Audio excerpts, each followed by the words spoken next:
মিষ্টি।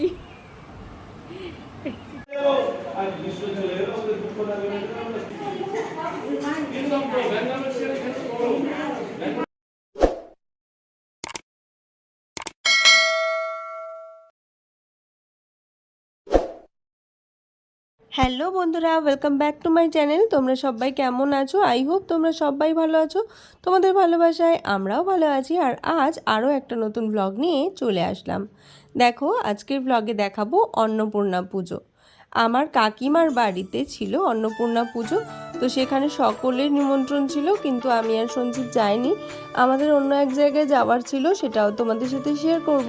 তো কাকিমার বাড়িতে ওরা গিয়েছিল, সেখানে গিয়ে মিঠি আমার মায়ের ফোন থেকে ভিডিওটা করেছে। খুব ভালো করে করতে পারেনি, তবে যতটুকু পেরেছে ও শ্যুট করেছে, তো আমি সেগুলোই আজ তোমাদের সঙ্গে শেয়ার করছি।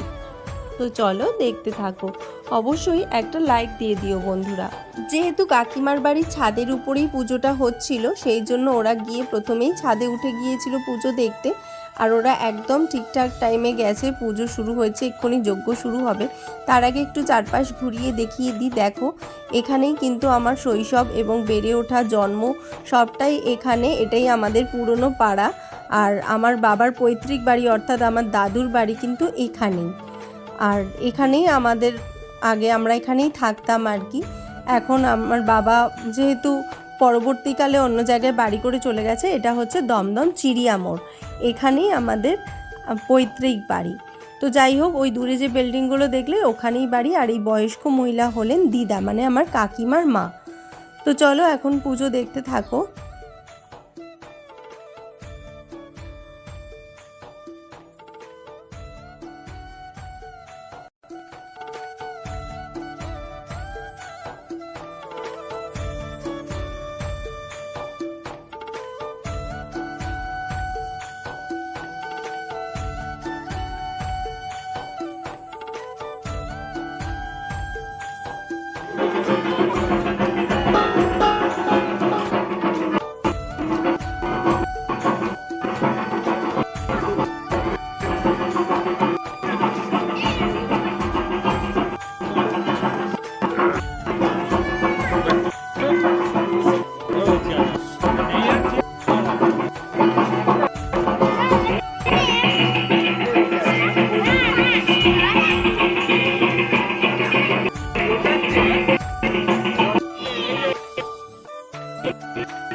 দিদু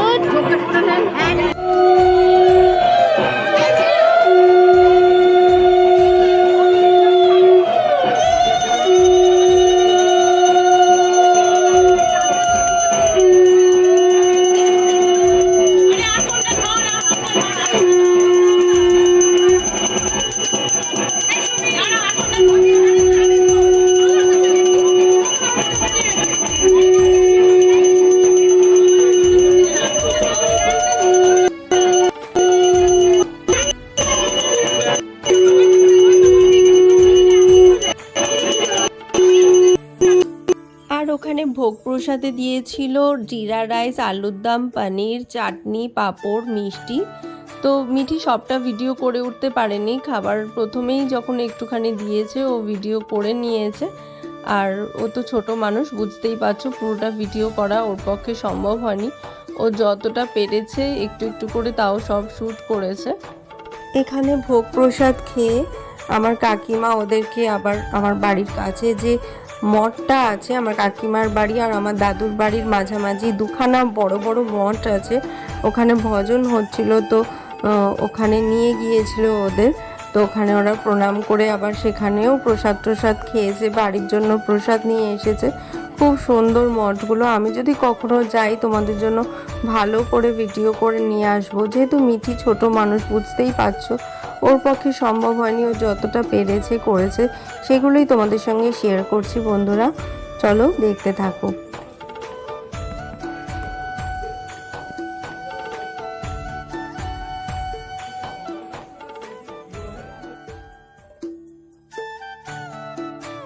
আর ওরা যখন কাকিমার বাড়িতে, তখন আমি আর সঞ্জীব চলেছি সঙ্গীতাদের বাড়িতে। মায়াপুর থেকে যে গিফটটা এনেছিলাম ওটা অনেক দিন থেকে পড়েছিল, দেওয়া হচ্ছিল না, তাই ভাবলাম যাই আজকেই সুযোগ গিয়ে দিয়ে আসি। সঞ্জীবেরও ছুটি ছিল, তাই বেরিয়ে পড়লাম। ওদের বাড়িতে গিয়ে মিষ্টি আর দহি লাসি, কর্নেটো আইসক্রিম সব খেয়ে ছাদের উপরে বেশ কিছুক্ষণ আড্ডা দিলাম। আর এই বান্ধবী কিন্তু একদম ক্যামেরার সামনে আসতে চায় না। পরে একদিন নিশ্চয়ই দেখা করাবো। এর আগে অবশ্য তোমরা আগের ব্লগে দেখেছো ওকে। যাই হোক, ও কিন্তু আজকের দিনে ক্যামেরার সামনে আসতে চায়নি, তাই আমিও আর জোর করিনি। ওদের বাড়িতে অনেকটা সময় কাটিয়ে আমি আর সঞ্জীব বেরিয়ে পড়লাম আবার বাড়ির উদ্দেশ্যে। অনেকক্ষণ গল্প টল্প করেছি, বেশ কিছুক্ষণ ভালো একটু সময় কাটালাম। অনেক দিন বাদে দুই বান্ধবীর দেখা হলো।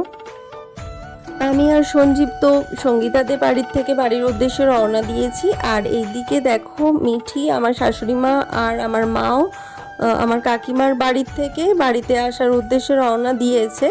তো এখন রয়েছে ওরা দমদম বেড়দিয়া পাড়ায়। এটা হচ্ছে আমার শ্বশুরমশাইয়ের পৈতৃক বাড়ি, এই পাড়াতেই আর কি, এই জায়গাতেই আমার শ্বশুরমশাইয়ের পৈতৃক বাড়ি।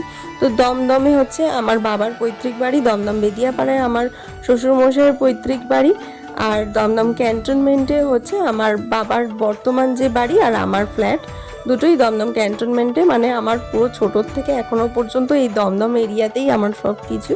তো যাই হোক, সবটাই তোমাদের সঙ্গে শেয়ার করলাম। মিঠি খুব সুন্দর করে ছোট ছোট করে ভিডিও করেছে।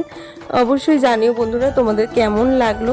নতুন বন্ধুরা, তোমাদের এই ভিডিওর যদি কোনো অংশ একটুও ভালো লেগে থাকে তাহলে অবশ্যই একটা লাইক করে চ্যানেলটাকে সাবস্ক্রাইব করে অল নোটিফিকেশান বেলটা কিন্তু অন করতে ভুলো না।